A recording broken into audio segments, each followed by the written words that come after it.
Welcome back. In your consumer news this morning, a new report from MarketWatch shows nearly half of Americans feel 2024 was the most financially stressful year of their lives. And why is that?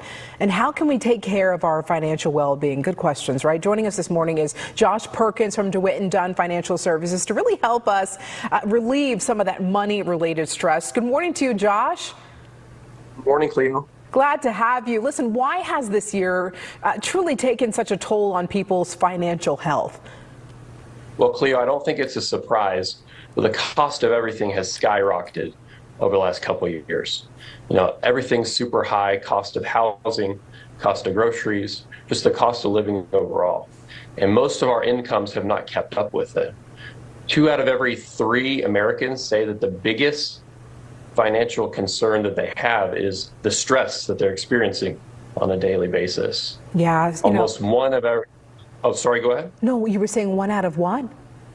Yeah, almost 1 out of every 3 Americans say that they have to borrow money without even a plan on how to pay it back. Oh. You know, my wife usually does all the grocery shopping. So a couple weeks ago, she actually had me come out to the grocery store, and I was shocked because it had been so long since I've been in the grocery store, and the cost of everything. It was definitely eye-opening.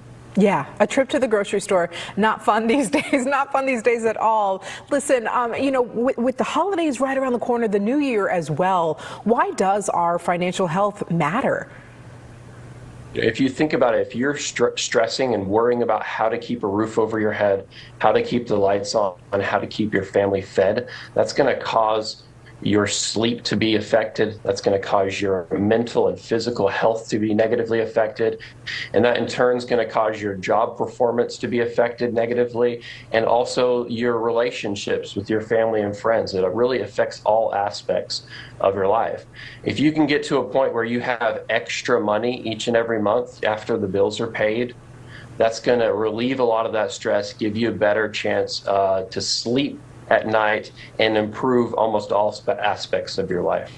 Where do you think we should really start improving those financial habits? You know, it's interesting to me. A lot of Americans don't have a budget. That's where you need to start. You need to figure out how much money's coming in and how much money is going out. Yeah. Write down all of your expenses. You want to create a budget where you have extra money each and every month so you have a little bit of wiggle room. If you get to that point, that's going to set you up for the best chance of success. Next, you really have to forget some of the bad habits that you've done throughout your life, like buying things that you can't afford, putting things on credit cards and not having a way to pay for it each and every month. Yeah. So if you can forget some of the bad habits, that's going to give you the best chance of success. Yeah, having a budget and truly sticking to it as well. Josh, any other money-saving tips that we can implement?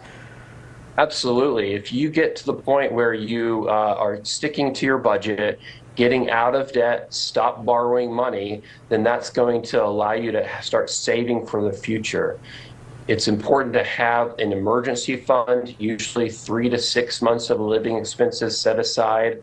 Once you do that, then you can start saving for retirement.